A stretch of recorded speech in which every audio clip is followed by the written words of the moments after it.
అయ్యా నీ కుమారులు లేని లోటు, అయ్యా కుమారులకు మీరయ్యుండి లోటు తీర్చవలసిందిగా ప్రార్థన చేస్తున్నారు. నాగేశ్వరరావు గారు, వెంకటరావు గారు, ఎకరయ్య గారు వారిని ప్రేమించిన వారి యొక్క భార్యలు, వారి యొక్క మనవ సంతానం, మనోరాండ్రులు కుటుంబాలను ఓదార్చమని ప్రార్థన చేస్తున్నారు. అలాగనైనా మరి అన్నదమ్ముడు సంతానం అయ్యా నీ బిడ్డలందరినీ కూడా మీరు ఓదార్చవలసిందిగా ప్రార్థన చేస్తున్నారు. అచ్చి గారు ఈరోజు ఆదరణ కొడుకు ఏర్పాటు చేసుకుని ప్రభా అవకాశం ఉన్న సంఘ బిడ్డలందరూ వచ్చారు చక్కగా.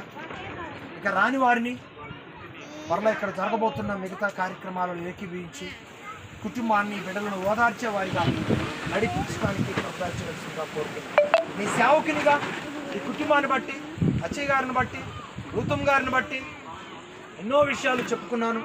పరిచర్య పరంగా వారి ప్రోత్సాహాన్ని జ్ఞాపకం చేసుకున్నాం.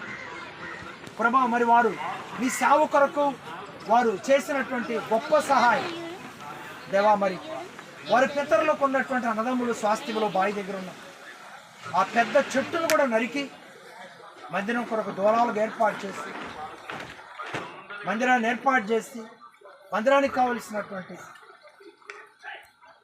ఆ యొక్క తడికలకు సంబంధించిన ఏర్పాట్లు ఆ రోజుల్లో చేసి నీ పనిలో సహకారులుగా ఉంది.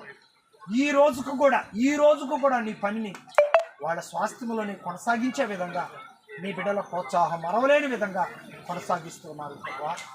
మీరు బలపరుస్తురండి. అలాగే నాయనా రానున్న దినాలలో ఐక్యతతోనూ సమాధానంతోనూ ప్రార్థనా జీవితంలోనూ బ్రహ్మార్థంగా అడుగులు తీసే భాగ్యం మా ప్రియులకు దయచేసి ఎందుకు నడిపిస్తున్నామని కోరుకుంటున్నాను. అయ్యా అచ్చయ్య గారు లేని లోటు, కలిగారు లేని లోటు మీరే నడిపించి